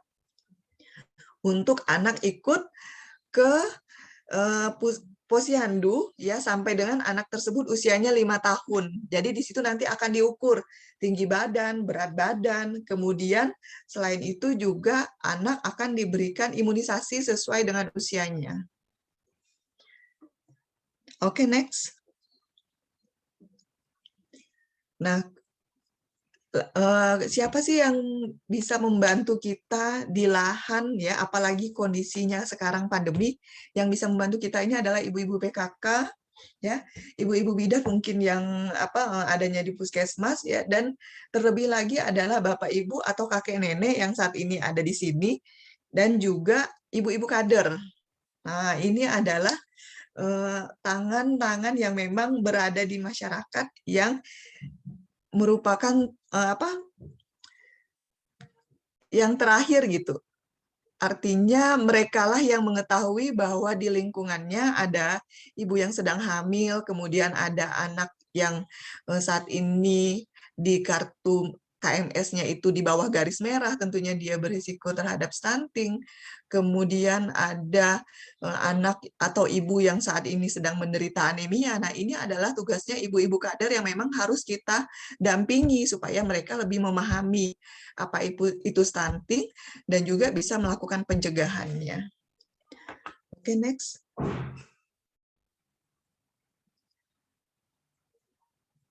Nah, selain itu juga harus didampingi ya. Saya yakin juga petugas-petugas kesehatan yang saat ini misalnya di lingkungan rumahnya ada yang pasangannya baru menikah atau misalnya ada yang anaknya misalnya menderita stunting atau misalnya ada ibu dengan anemia. Nah, ini mulailah untuk membangun kesadaran masyarakat bagaimana supaya ibu hamil tersebut tidak anemia sehingga melahirkan anak yang sehat ya, dan terjadi pencegahan terhadap stunting. Kemudian bagi calon pengantin juga kita harus mendeteksi dini dengan kondisi kesehatan. Jadi bukan hanya prewedding yang dilakukan pada ibu yang akan atau pasangan yang akan menikah, tetapi juga harus melakukan medical check up nih. Siap nggak sih seorang perempuan atau seorang wanita ini untuk rahimnya mempersiapkan diri untuk hamil? Ya, jangan-jangan nanti ketika dilihat riwayat kesehatannya waktu dia menstruasi itu selalu perdarahan atau selama menstruasi mengalami anemia. Nah, gimana ceritanya ibu anemia ini akan hamil? Pasti nanti semakin kondisi hamil dia juga akan menderita anemia kan, secara fisiologis tentu akan memperberat. Kemudian mendapatkan pendampingan atau konseling dari petugas pendamping dan memperoleh sertifikat siap menikah. Ini bagi yang calon pengantin ya. Oke, next.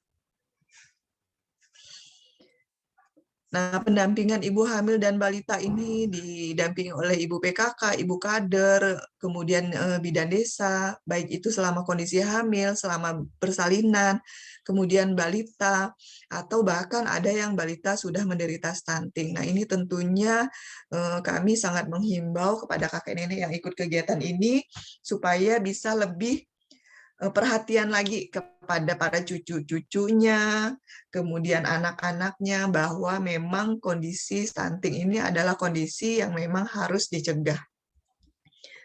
Oke, next. Yuk, cegah stunting itu penting. Ya, oke, baik. Terima kasih. Saya serahkan kepada moderator.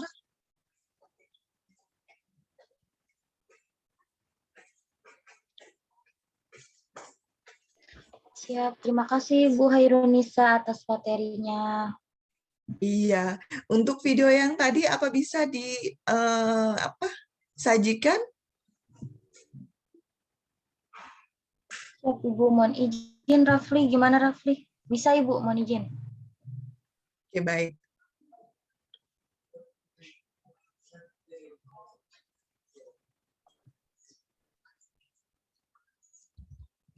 Assalamualaikum.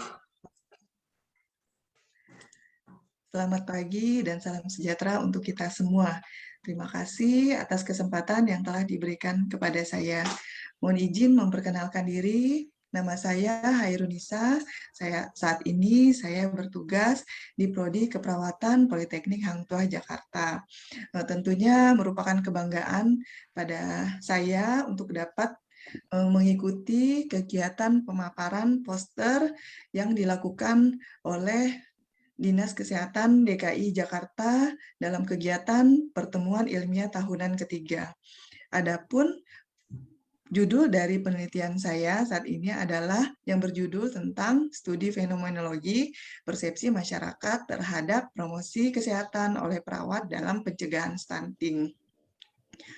Datangnya suatu penyakit merupakan hal yang pada awalnya tidak mungkin kita hindari. Nah, satu di antaranya penyakit yang mungkin sudah lama tetapi semakin booming ya saat-saat ini adalah stunting, di mana fenomena yang terjadi beberapa tahun ini yang melanda Indonesia.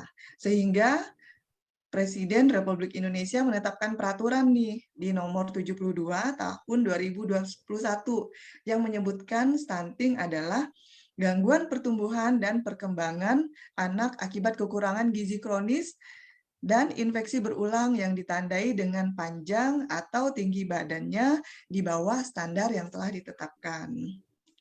Nah, tentunya ini berkelanjutan dari hasil Riskesdas tahun 2018, di mana didapat hasil proporsi anemia pada ibu hamil ya mengalami kenaikan dari 31,7% pada tahun 2013 menjadi 48,9% pada tahun 2018. Nah, hal tersebut menjadi penyebab yang memperberat semakin meningkatnya angka stunting di Indonesia.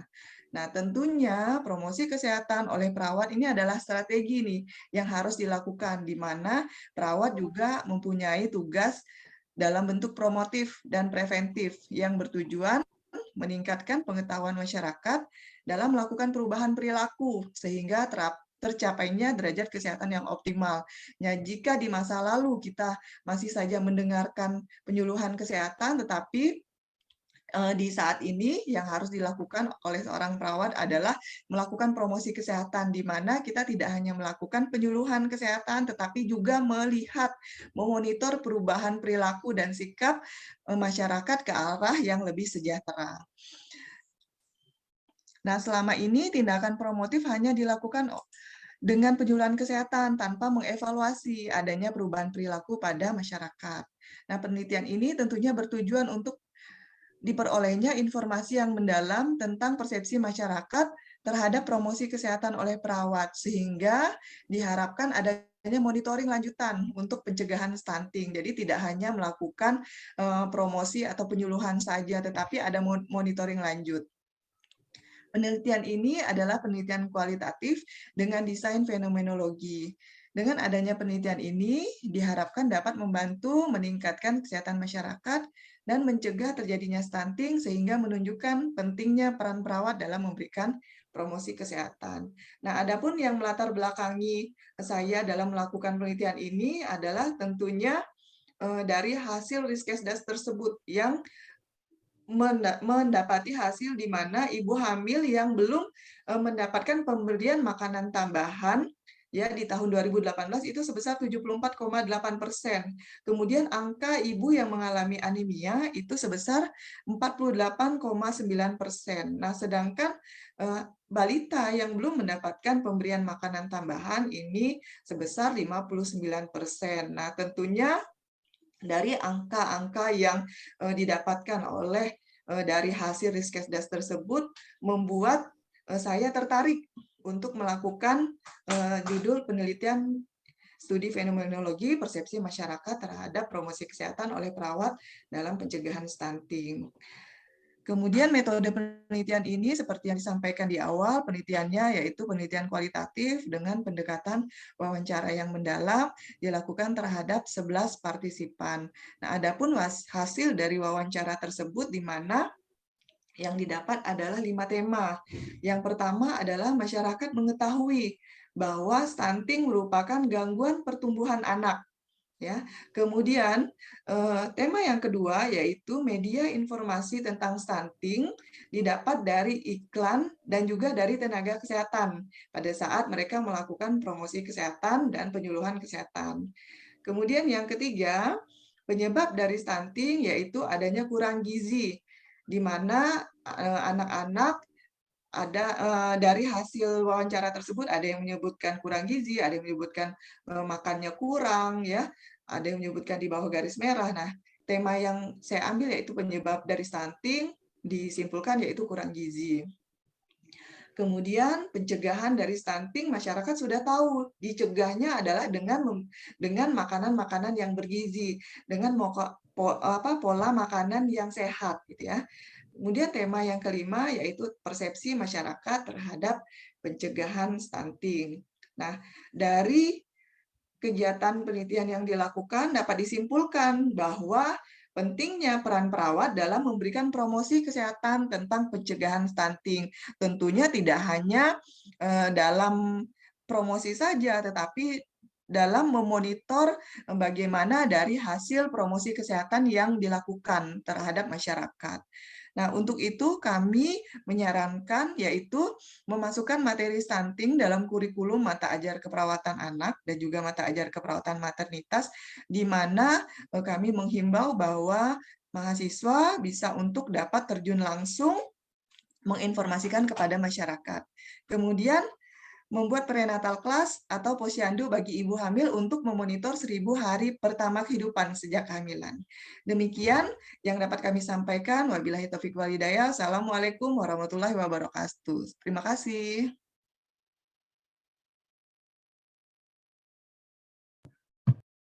Baik teman-teman, terima kasih. Berikut tadi video diberikan dari Bu Nisa ya teman-teman.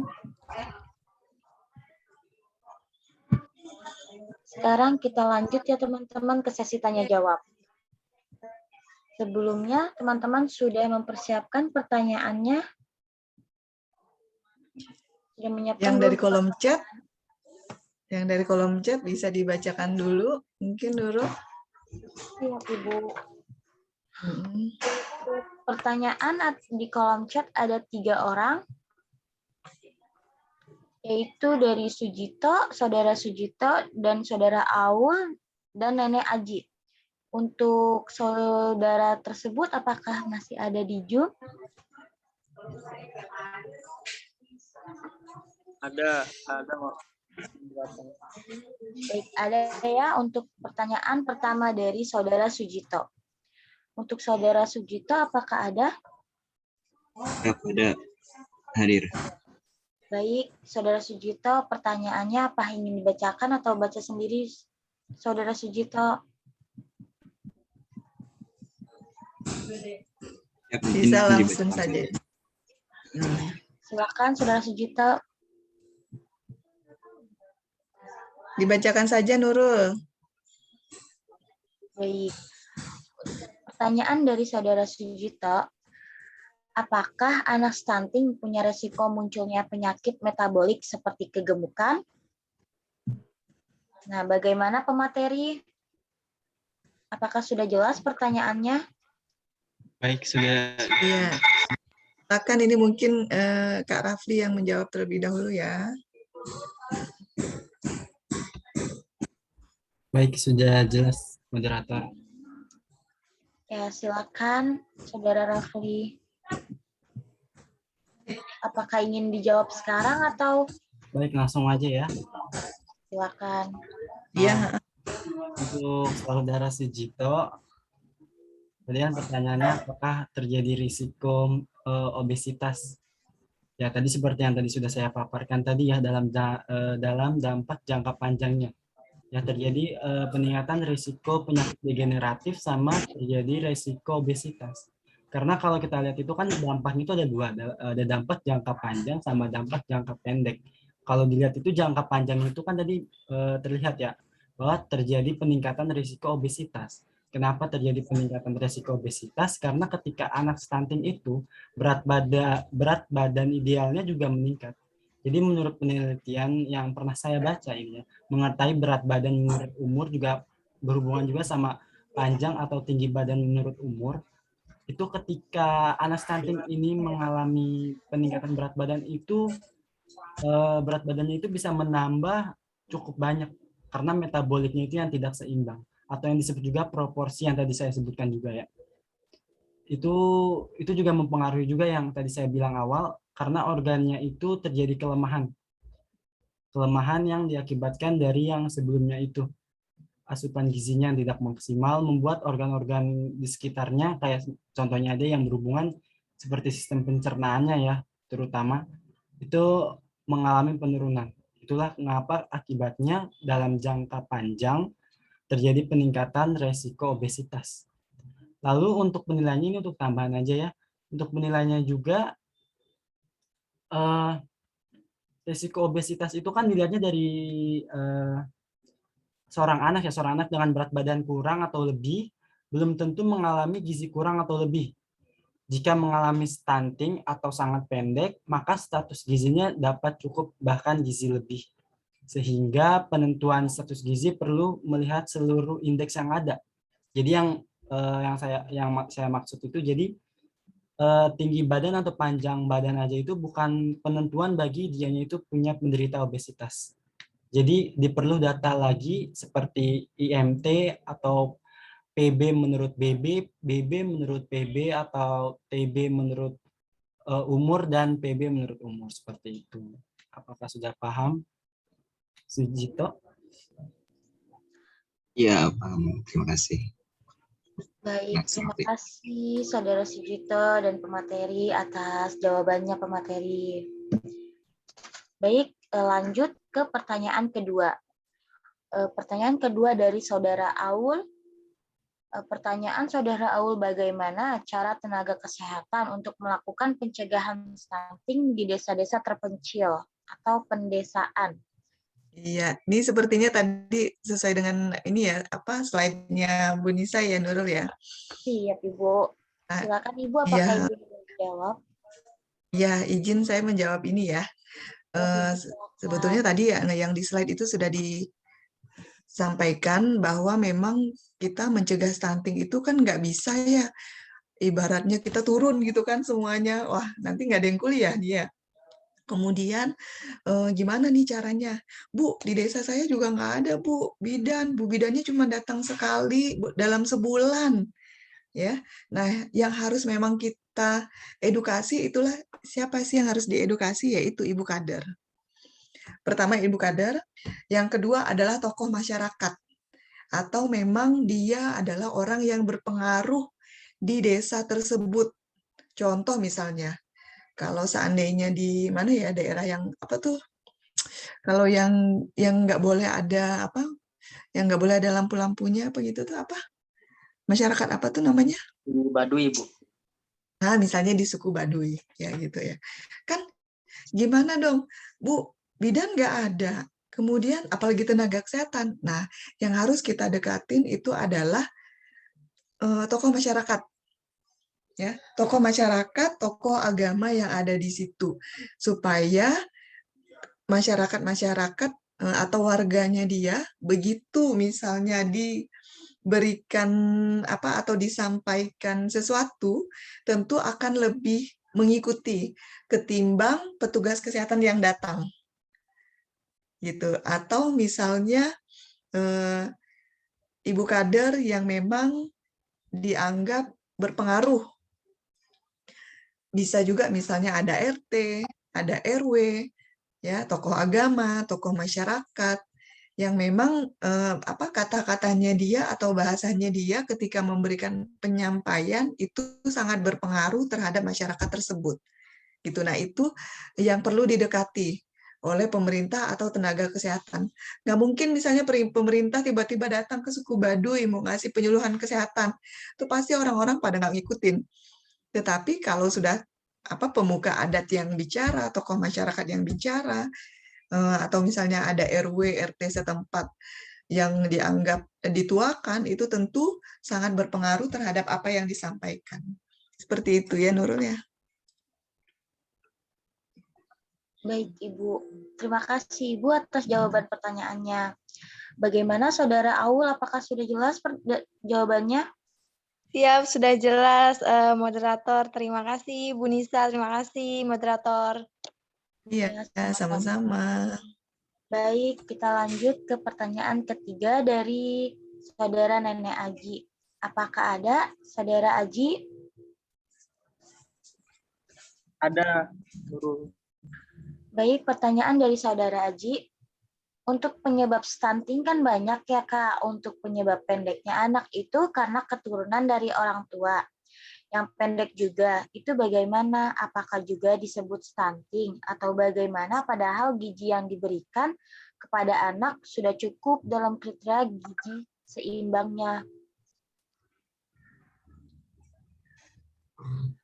Bagaimana pemateri? Apakah pertanyaan dari Saudara Aji sudah jelas?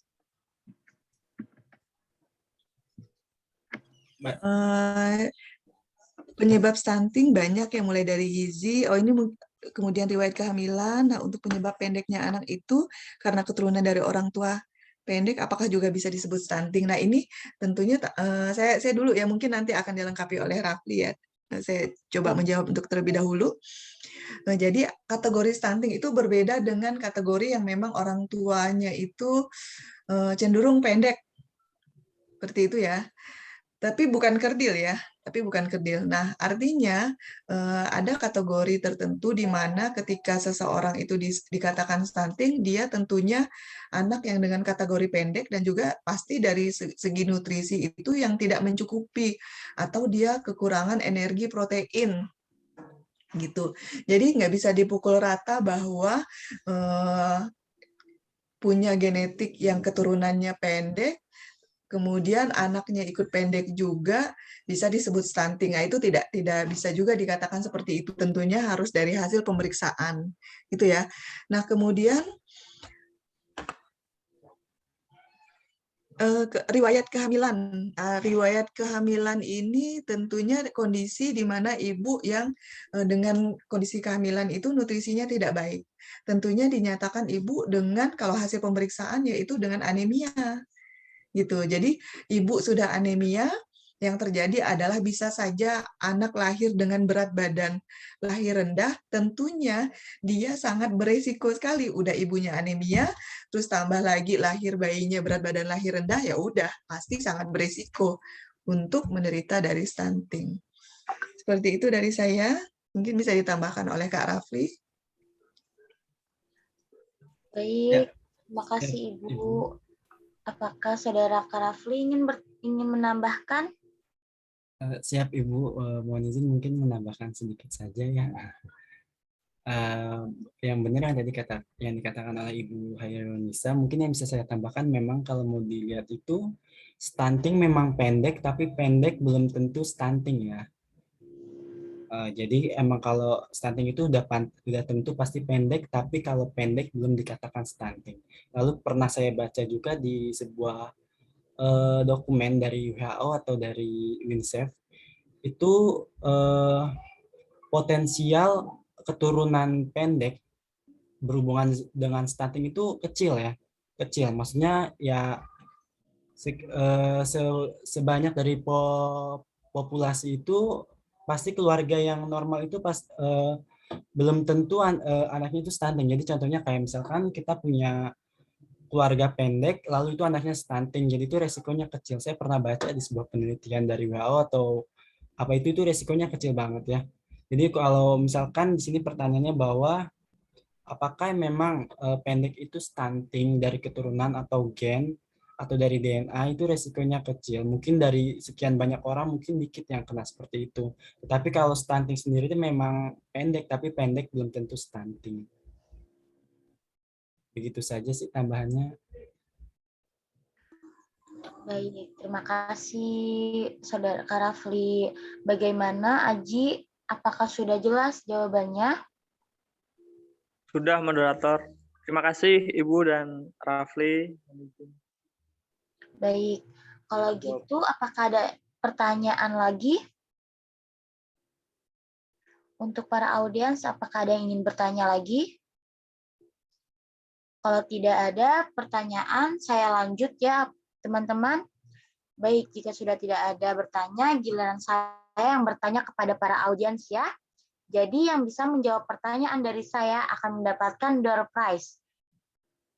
Gimana teman-teman? Ayo siap-siap. Siap-siap ya teman-teman. Ada 3 pertanyaan dari saya ya teman-teman. Jika ada yang bisa menjawab 3 pertanyaan akan mendapatkan door prize. Pertanyaannya jangan sulit-sulit ya. Siap. Pertanyaan yang pertama. Apa itu stunting? Saya, Aji. Ya, Saudara Aji. Izin menjawab untuk pengertian dari stunting. Untuk stunting sendiri adalah keterlambatan atau perlambatan dari pertumbuhan, terutama pada tinggi badan, itu dikarenakan bisa jadi karena faktor kekurangan gizi, kemudian dari keturunan, kemudian dari riwayat kehamilan orang tua. Nah, jadi intinya itu stunting itu adalah pendek. Baik. Bagaimana pemateri? Apakah benar jawaban dari Saudara Aji? Benar, moderator. Oke, selamat Saudara Aji mendapatkan door Selamat prize. Aji. Untuk pertanyaan yang kedua. Ayo siap-siap teman-teman. Saya bacakan ya. Sebutkan 3 ciri-ciri stunting. Saya jawab moderator. Ya, siapa? Aulia moderator. Oh, baik, Saudara Aulia, silakan jawab pertanyaan dari saya. Ciri-cirinya yang pertama itu ada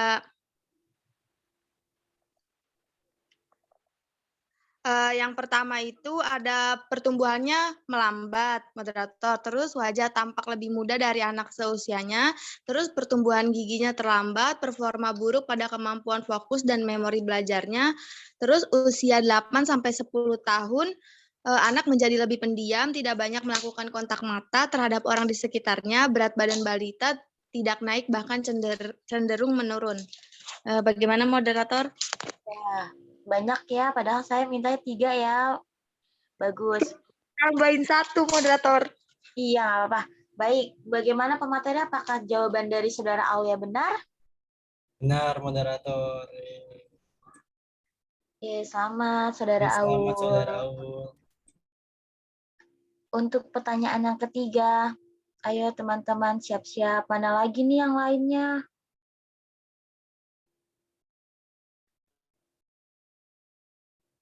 Yang lain pada kemana ya?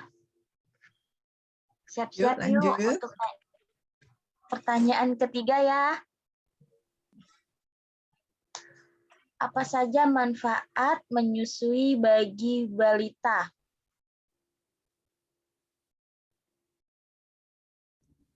Ayo teman-teman,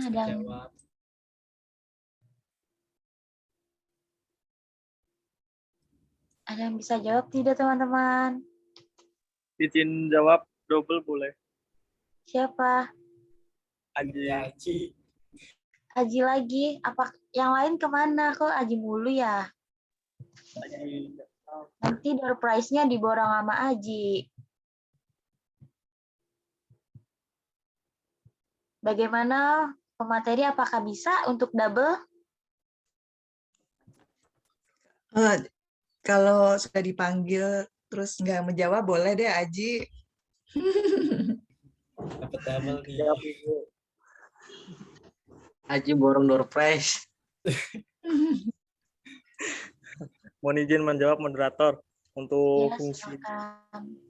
manfaat dari AC itu untuk memenuhi kebutuhan nutrisi pada bayi. Karena dalam AC itu sudah terkandung semuanya yang dibutuhkan oleh bayi dan dianjurkan karena juga akan pencegahan, salah satu pencegahan terhadap terjadinya stunting. Begitu moderator. Bagaimana Ibu Hairunisa? Apakah benar jawaban dari Saudara Aji? Iya, benar. Selamat Aji. Selamat namanya Aji. Kayaknya sepertinya yang ada di Zoom cuma ini aja ya, orangnya pada kemana ya? Iya. Oke, door prize-nya udah habis belum nih, panitia? Belum ya, masih banyak ya? Door prize-nya untuk 3 pertanyaan yang terbaik, Ibu. Tinggal 3 pertanyaan. Oke.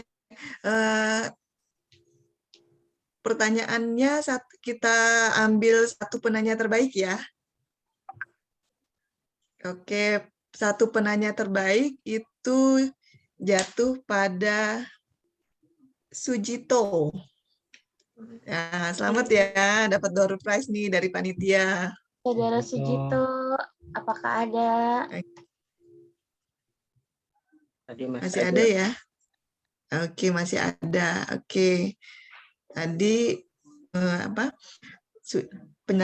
penanya terbaik cukup 1 saja. Kemudian tadi untuk yang menjawab pertanyaan sudah 3. Kemudian yang masih stay tune nih di sini, siapa yang mendapatkan door prize-nya nih, Iwan? Yang sampai dengan saat ini Mbak Indah, dari pertama. Indah dan? Indah sama Aulia Hartika, Bu. Oke, Indah dan Aulia ya. Udah Aulia udah ngeborong nih Aulia. Berarti Juga sama ada Aji, Bu. Aji ngeborong door prize. iya, berarti ada